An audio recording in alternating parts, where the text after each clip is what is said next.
Welcome to Hillside Chapel Bible Study. I'm Pastor Wayne, Hillside Chapel, Jackson, Ohio. Let's get back into Father's Word. Still in Genesis. We're going to get a little further today. I'm not going to study so hard. I believe we was in 4 or 5. We'll start in 4. Genesis 1:4. And God saw the light. It was good. God divided the light from the darkness. 5. God called the light day, and the darkness he called night. Evening, morning were the first day. Hey, we made it through the first day. You didn't think we was going to, did you? We did. We're going to get a little further today. 6. Genesis 1:6. New subject matter. See the Pelcrow. God said, let there be a firmament in the midst of the waters. Let it divide the waters from the waters. Divide the waters from the waters. That's an interesting statement. We won't get into that today, though. And God made the firmament, divided the waters which were under the firmament from the waters which were above the firmament. Pren. And it was so. 8. Genesis 1:8. And God called the firmament heaven, and the evening and the mornings were the second day. We made it through 2. New Pelcrow. We got a Pelcrow, so new subject matter. And God said, let the waters under the heavens be gathered together in one place. Let dry land appear. And it was so. Verse 10. And God called the dry land earth, and the gathering together of the waters called the seas. God saw that it was good. 11. God said, let there bring forth grass. It reminds me of Isaiah 40, verse 6, I think. All men are grass. And herb yielding seeds, and the fruit tree yielding fruit after his kind, whose seed is in itself upon the earth, and it was so. Perennial. 12. And the earth brought forth grass, and herb yielding seeds after his kind, and the tree yielding fruit, whose seed is in itself after his kind. God saw it was good. Perennial. And the evening and morning were the third day. 14. Pelcrow, new subject matter. God said, let there be lights in the firmament. This light says 3974. Not the same light that was over here in verse 2. Or 3. Different light. God said, let there be lights in the firmament of heaven, and divide the day from the night. Let them be for signs and seasons, for days and years. Signs for who? For us. So people say reading the stars is satanic. It says right here, let it be for signs. It doesn't say for satanic people to read. And for days and years. 15. Let them be for lights in the firmament of heaven, and give light upon the earth. And it was so. That light's 2:15 there. Pretty close to 2:16 over here. Check it out. It just means regular light, though. So same with 3974. It's just a regular light, like you'd think. 16. And God made 2 great lights. The greater light to rule the day, the sun, and the lesser light to rule the night, the moon. He made the stars also. That's interesting, this word stars. What is it? 3556. In your Strong's Concordance, or is it like Mayars? Mayar, something like that. But in the figurative, now in the literal it means the stars up there in heaven, but in the figurative it means prince. Whoa.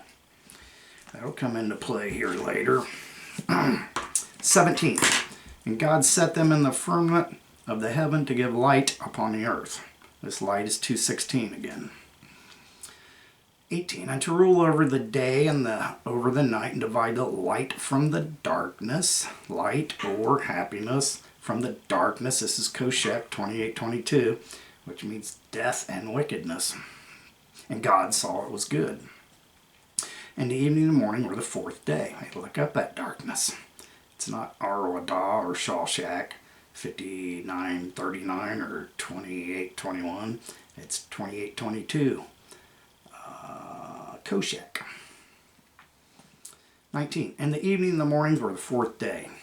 20. Pelcrow, new subject matter. God said, let the waters bring forth abundantly the moving creature that hath life, nephesh, soul. So does animals have souls? Absolutely. You going to see your pet in heaven? Absolutely. They got souls. All souls go to heaven. It wasn't an evil, wicked pet, was it? No, it was a good one. You'll see him again.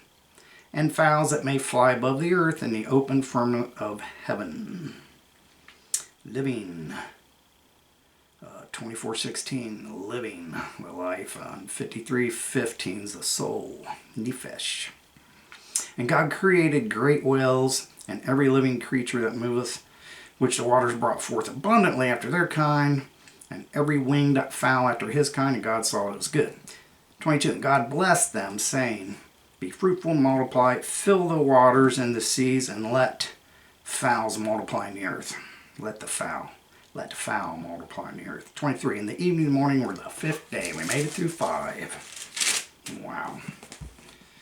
24, new subject matter, Pelcro. And God said, let the earth bring forth a living creature after his kind, cattle and creeping things, and beasts of the earth after his kind. And it was so. So they must have made them out of the dust of the ground too. It says after the earth. 25, and God made the beast of the earth after his kind, and the cattle after their kind, and everything that creepeth upon the earth after his kind. And God saw that it was good. 26, Pelcro, new subject matter. God said, let us make man in our image, after our likeness. Pren. Stop. What does that say? God said, let us make man in our image. Who's our here? Man. Let us make man in our image. After our likeness. And let them, plural, have dominion over the fish of the sea, over the fowl of the air, over the cattle, over all the earth, over every creeping thing that creepeth on the earth. So they weren't farmers, were they? You don't have a farmer till over here in 2:5. There was not a man to till the ground. So these are not farmers. These are I believe, the Asian culture. Chinese culture was here 1,000, 2,000 years before the Westerners, as they are called. So, hunter-gatherers, not farmers.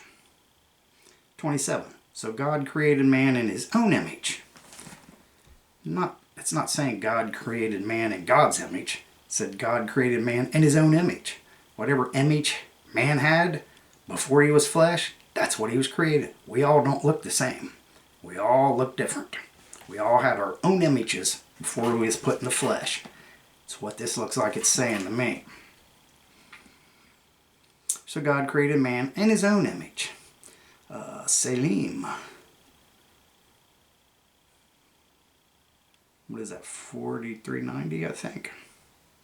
I think it's 4390. In the image of God created he him. Who's this him? Male and female created he them. Plural again. So God created man in his own image. In the image of God created he him. Let's go to Colossians 1:15. Colossians 1:15. What does it say? Colossians 1:15. Who is the image of the invisible God, the firstborn of every creature. Christ preeminence. So Christ was made after God, not man. Who is the image of the invisible God, the firstborn of every creature. It's talking about Jesus Christ.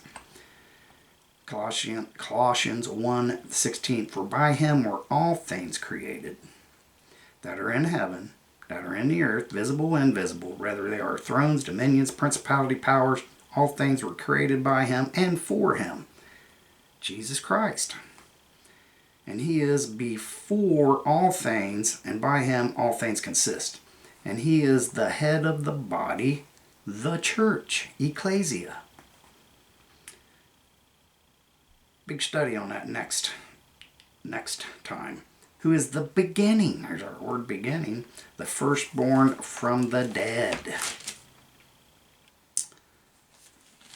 All right, let's go to 1 Peter 1:20.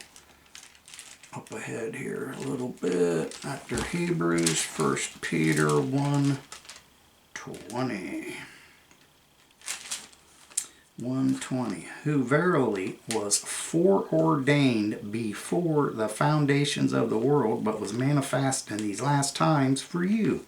Jesus Christ, manifest in the flesh. He was here in the spiritual body way before he was made in the flesh. The church. Let's go back up. 1 Peter 1:13. Subject matter. Wherefore gird up your loins of your mind. Not your body, of your mind. Spiritually. Be sober. Have a clear mind. And hope to the end for the grace that is to be brought unto you at the revelation of Jesus Christ. 14. As obedient children, not favoring yourself, not flattering yourselves according to the former lust of your ignorance. 15. But as he which hath called you is holy, so be ye holy in all manners of conversation. Because it is written, be ye holy, for I am holy. So obviously, Jesus Christ is who we're talking about here in verse 20, who verily was foreordained before the foundations of the world, but was manifest in these last times for you. Jesus Christ is who this is we're talking about here in Genesis 1.